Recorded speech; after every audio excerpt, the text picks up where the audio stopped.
Hi everyone, it's Dr. K writing under oath. Welcome to my YouTube channel and to my website of the same name, writingunderoath.com.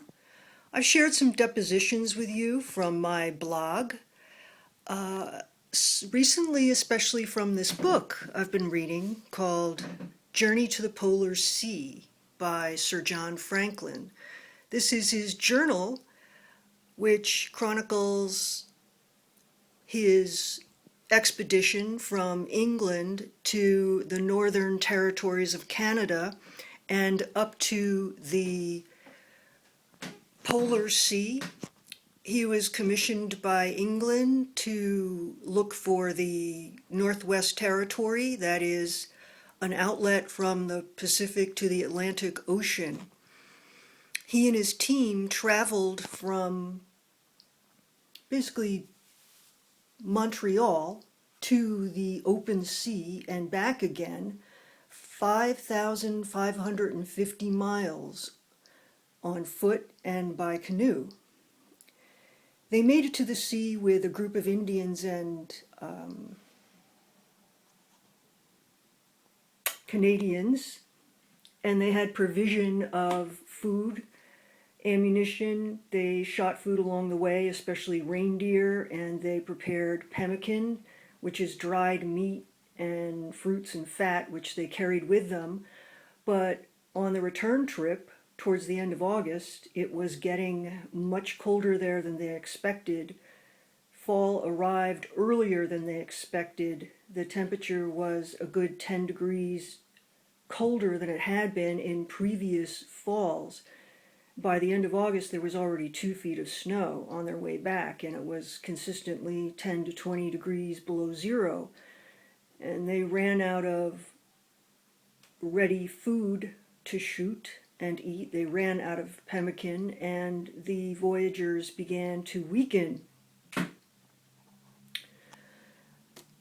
Many of the Indians defected, refused to go on. The Canadians became more and more obstreperous, and Sir John Franklin had quite a bit on his hands and nothing on his plate in dealing with the problems that arose on the way back. So as they journeyed, they had to eat whatever they could. When they first started on their voyage, each man was given a ration. I have the book in my Kindle too, so I can readily look up whatever it is I need. Each man was given a provision and leather, as well as information respecting the coast. They started at 4 a.m., and at the same time their hunters were sent off in search of food. The leather, which had been preserved for making shoes, was equally divided among the men, 2 pairs of flannel socks and blankets as well. So on the way back, each man had a provision of leather and several pairs of shoes and blankets that belonged to him. Well, without any food to eat, guess what? Leather is food. And this is what they had to resort to. We refreshed ourselves with eating our old shoes and a few scraps of leather we set forward in the hope of ascertaining whether an adjoining piece of water was Coppermine River or not. The rest of our supper was made up of scraps of roasted leather. The party ate the remains of their old shoes and whatever scraps of leather they had to strengthen their stomachs for the fatigue of the day's journey.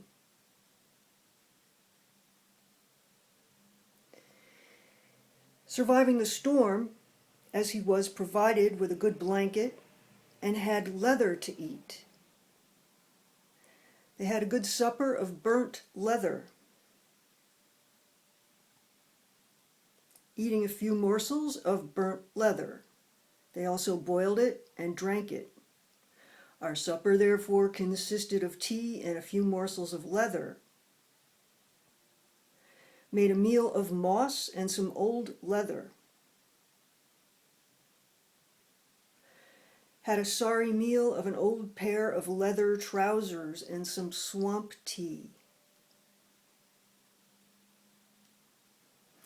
So as you can see, leather is food, and the voyagers, after their 2,500-mile journey and back, were able to fortify themselves with what leather they had.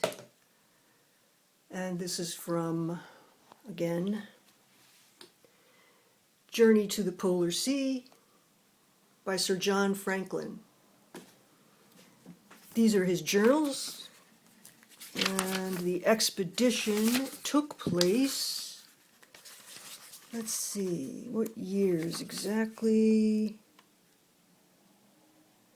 His Majesty's government having determined upon sending an expedition from the shores of Hudson Bay by land to explore the northern coast of America, from the mouth of the Coppermine River to the eastward, I had the honor to be appointed to this service by Earl Bathurst.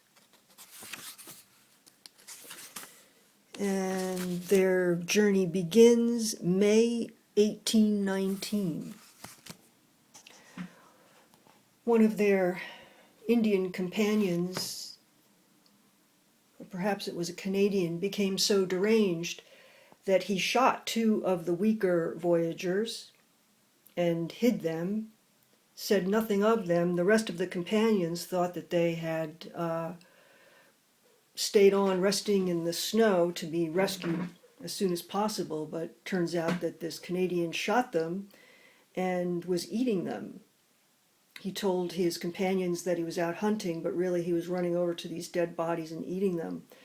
And their minds were so deranged by that time that nobody bothered to question why he wasn't as weak as the others. Both Sir John Franklin and a few of the others said from time to time that the mind weakens in proportion to the body.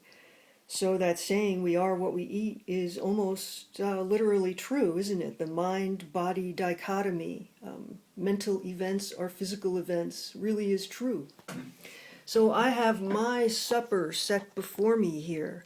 My fork, and my knife, and my plate, and some of my leathers.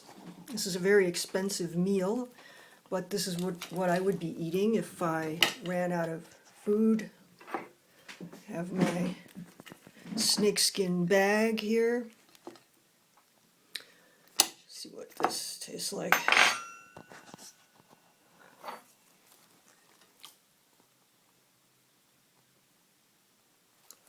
I wonder if they ripped it with their teeth or if they cut it up with a knife. I think they cut it up with a knife, and I know that they had to remove all the fur because they didn't want to eat fur.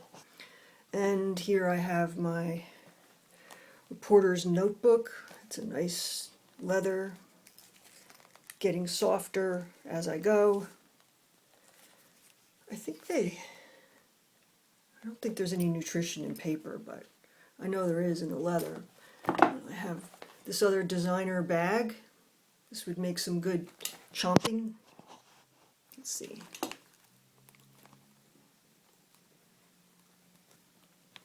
Yeah, put that in my mouth and soften it up. It's another nice piece. It's the post office passport wallet. That stamp, I think I'd have to spit that stamp out, but you know, the rest of this could make a nice meal, I think. Let's see how this tastes. Not bad. And let's see what else. We have some designer charms here from another designer store. These would be pretty good. Let's see what we can do with this.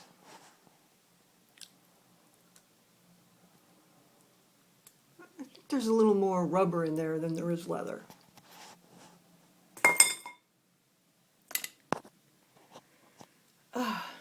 We have this. This is quite a designer meal.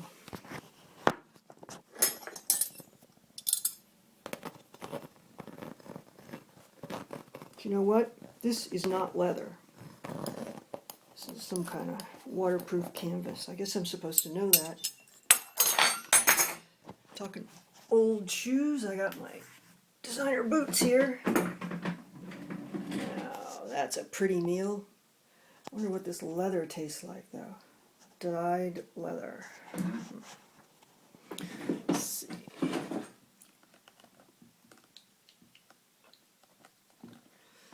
don't know about that. It does, however. Smells good. That I could probably eat. Let's see. And we have good. This one. This would make for some delicate chomping. This designer bag. Another very expensive meal.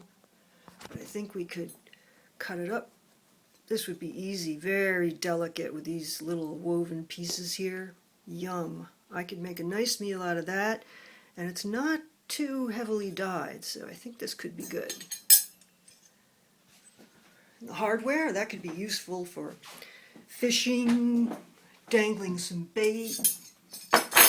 This is a nice piece of hardware for some useful means of fishing, hunting, setting traps. This really tastes like a snake. I don't know. I really think that this would be the tastiest piece of all. Very expensive meal, but you know what? It could come to this. Don't scoff. Someday we may be eating our designer leather bags for supper. I hope we don't get to that point too soon. Vote carefully. Thanks for listening, everyone. Dr. K, writing under oath.